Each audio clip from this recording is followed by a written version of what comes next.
Well, first of all, just acknowledging that having an argument is not disastrous. First of all, it indicates a desire to address things or at least communicate in some way. We're not indifferent. The opposite of love is not anger, it's indifference.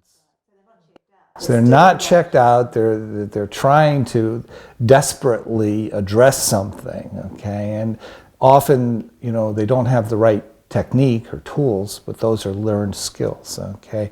So just acknowledging that there's not something fatally flawed here, but perhaps their technique needs some work, or there are things to learn about how to communicate better. And actually, it does mean that they trust each other enough to admit that they disagree, because, honestly, sometimes not rocking the boat doesn't. Now, for Ron and I, we were in that category when we married, partially because our parents fought and we wanted to avoid conflict, right? And we were very fortunate to learn skills very early on, okay?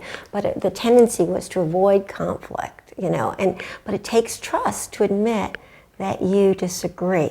So, it's a given that you're going to have different opinions. You are each unique and unrepeatable. No one is the same. That's a given, okay? But what you do with those different opinions, can be learned. And what we've learned is that this atmosphere of being in love is so precious to us and so powerful that we don't want to destroy that. So the challenge is, how do we come together on an issue while still safeguarding that precious atmosphere of being in love? And so we've learned to do that. We have a couple of different tools that we use. First of all, just getting the feelings out of the way, which we've already talked about, can be very helpful, and we tend to use a writing technique for that, which is quiet, But then to really understand, take for granted that there is some good in the other's way of doing things. I'll give you a perfect example, okay? When we were first married, this came up, and I think it's one of those adjusting to marriage things, right, is that Ron organizes his life in piles, all right? He has piles of papers everywhere, and I was a good little new wife and cleaning up, and there was this little pile of papers on his bureau, right? So, of course, I was going to clean, and I whisked them away. And when he came home, he was just fried. It rattled his cage. He was so upset. This was incredibly disconcerting to me because all of my way of organizing my life had disappeared, and so Kathy got the message very clearly that that was not a good thing for her to do. Now, to his credit, he didn't yell. As I said, we didn't raise our voices or argue with one another, but I could tell he was, not happy. So then I did what the culture would tell me to do. The conventional wisdom of the day is patience and tolerance, okay? Let's just tolerate that pile of papers that's on your bureau. But every time I looked in that room, I did not feel closer to Ron. Okay, it really didn't help us. And then one day, I really think it must have been the inspiration of the Holy Spirit, because I don't remember consciously thinking I'm going to do this.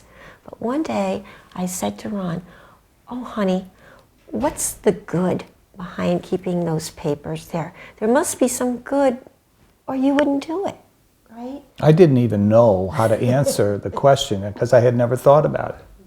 I had just done it sort of mechanically. It gave me a sense of comfort.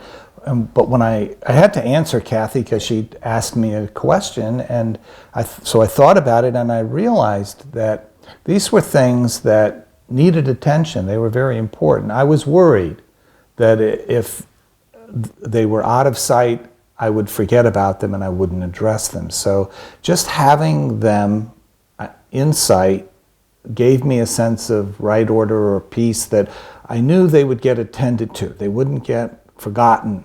And so it gave me a sense of security, seeing them in place. Just telling me that helped, first of all. That was step number one. So you see what I did was I presumed the best, gave them the benefit of the doubt. There must be virtue, a good value behind doing what you're doing, okay?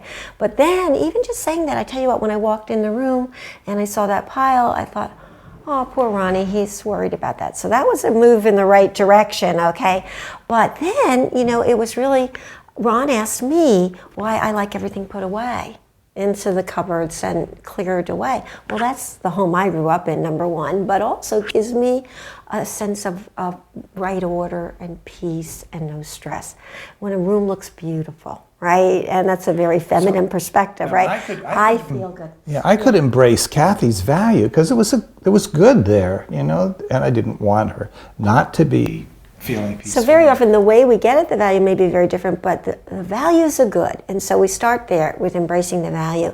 And then a creative solution can come forward, not a compromise. Compromise is highly overrated. In compromise, nobody gets what they want.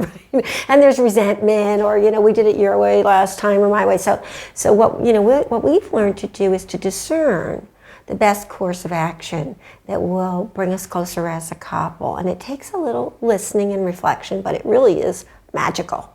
And so we will think about it, and we each make decisions differently, and that has to be respected.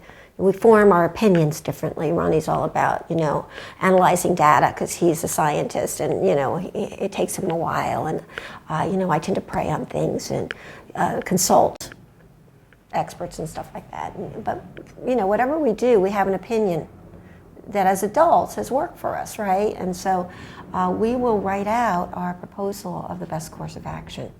And it's a silent listening little technique that we tend to use. So it avoids all that possibility of an explosive argument that could destroy this atmosphere, right? And it gives us equal time, right, to write it out. And then when we exchange that, I pray, Lord, speak to me through Ron. And he prays, speak to me through Kat. And then we just sit with that. We can read it a couple of times, go off on our own with it, let it affect us, and then we'll have a counter proposal. But we have come together. And sometimes our proposals are unanimous, And it's really amazing because we started out with a polar opposite opinion, So there certainly are lots of ways to learn that are more respectful.